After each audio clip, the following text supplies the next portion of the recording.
മസ്തകത്തിൽ പരിക്കേറ്റ ആനയ്ക്ക് ചികിത്സ നൽകാനുള്ള ദൗത്യം ദുഷ്കരമാകുന്നു.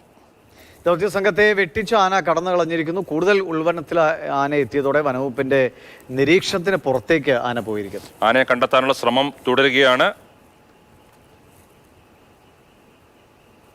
ഗോകുൽ തൃശ്ശൂരിൽ അതിരപ്പള്ളിയിൽ നിന്ന് കൂടുതൽ വിവരങ്ങൾ നൽകും. അതിരപ്പള്ളിയിൽ നിന്ന് ലഭിക്കുന്ന ഇപ്പോഴുള്ള വിവരം എന്താണ് ഗോകുൽ? രാവിലെ അവിടെ ഈ ആനയെ വെടിവെക്കാനുള്ള സംഘം എത്തി, അതുപോലെ ഡോക്ടർമാരെത്തി, അവരുടെ നിരീക്ഷണത്തിലായിരുന്നു ആന.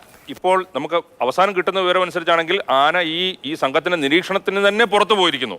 ആന ഇപ്പോൾ എവിടെയാണെന്നുള്ള വല്ല ക്ലൂ ഉണ്ടോ? തീർച്ചയായും. അതായത് ഈ കാലടി പ്ലാന്റേഷൻ്റെ പിന്നിൽ റിസർവ് ഫോറസ്റ്റ് ആണ്.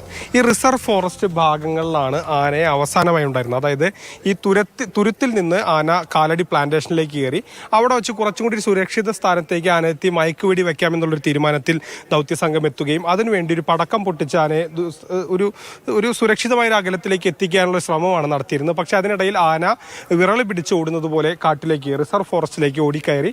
പിന്നീട് അവിടെ വെച്ചും ഈ ദൗത്യസംഘം പിന്നാലെ ഉണ്ടായിരുന്നെങ്കിലും കുറച്ചു നേരം ആ ദൗത്യസംഘത്തിന് ആനയെ പിന്തുടരാൻ കഴിഞ്ഞു.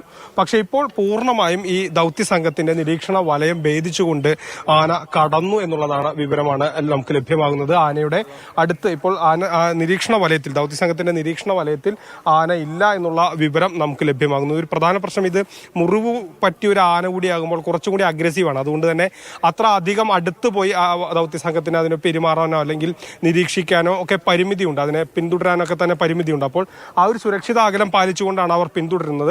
അതിനിടയിലാണ് ഈ ദൗത്യസംഘത്തിന്റെ നിരീക്ഷണ വലയത്തിൽ നിന്ന് ആന പുറത്തേക്ക് പോയത്. പക്ഷെ ആന ഇപ്പോഴും റിസർവ് ഫോറസ്റ്റിൽ തന്നെ ഉണ്ട് എന്നുള്ളൊരു നിഗമനത്തിലാണ്. രണ്ട് സംഘങ്ങളായി ദൗത്യസംഘം പിരിഞ്ഞുകൊണ്ട് ഇരുവശങ്ങളിലുമായി, അതായത് ഈ ഭാഗങ്ങളിലും അതോടൊപ്പം തന്നെ കാലടി പ്ലാന്റേഷന്റെ അപ്പുറത്തെ കുറച്ച് കഴിഞ്ഞാൽ ഒരു പള്ളിയുണ്ട്, ആ പള്ളിയുടെ ഭാഗങ്ങളിലുമായി രണ്ടായി തിരിഞ്ഞുകൊണ്ടുള്ള നിരീക്ഷണം പുരോഗമിക്കുന്നുണ്ട്. രണ്ട് ഭാഗങ്ങളായി ദൗത്യസംഘം തിരയുന്നുമുണ്ട്. പക്ഷേ ആന ഇതുവരെയും കണ്ടെത്താൻ കഴിഞ്ഞിട്ടില്ല എന്നുള്ളതാണ് നമുക്ക് ലഭ്യമാകുന്ന വിവരം. നമ്മൾ കുറച്ച് മുമ്പ് ആദ്യഘട്ടങ്ങളിൽ റിപ്പോർട്ട് ചെയ്യുമ്പോൾ ഈ പ്ലാന്റേഷന്റെ നമ്മളിപ്പോൾ ദൃശ്യങ്ങൾ കാണുന്ന ഭാഗങ്ങളിലായിരുന്നു ആന ഉണ്ടായിരുന്നത്.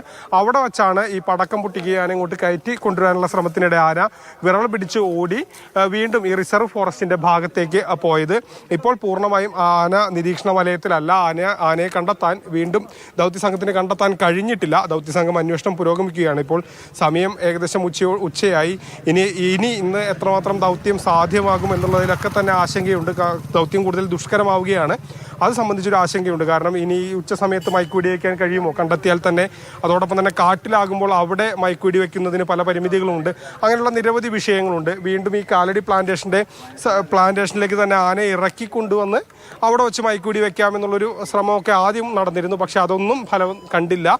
ഇപ്പോൾ ആന പൂർണ്ണമായും ഈ ദൗത്യസംഘത്തിന്റെ നിരീക്ഷണ വലയം ഭേദിച്ചുകൊണ്ട് കടക്കുന്ന ഒരു സ്ഥിതി വന്നു. നമ്മൾ ഈ വാർത്ത റിപ്പോർട്ട് ചെയ്ത് തുടങ്ങിയ ദിവസം തന്നെ ഒരു ദിവസം പെട്ടെന്ന് ഈ ആനയെ ഇവിടെ നിന്ന് അപ്രത്യക്ഷമാകുന്ന ഒരു സ്ഥിതി ഉണ്ടായിരുന്നു. പിന്നീട് വീണ്ടും പിറ്റേ ദിവസം ഈ ഫോറസ്റ്റിന്റെ പുറത്തേക്ക് ആന വരുന്ന ഒരു സ്ഥിതിയൊക്കെ ഉണ്ടായിരുന്നു. അതിന് സമാനമായി തന്നെ ആന ഇപ്പോൾ എവിടെയാണെന്ന് അറിയാൻ കഴിയാത്ത ഒരു നിലയിലാണുള്ളത്. ആനയ്ക്കായുള്ള തിരച്ചിൽ പുരോഗമിക്കുകയാണ്.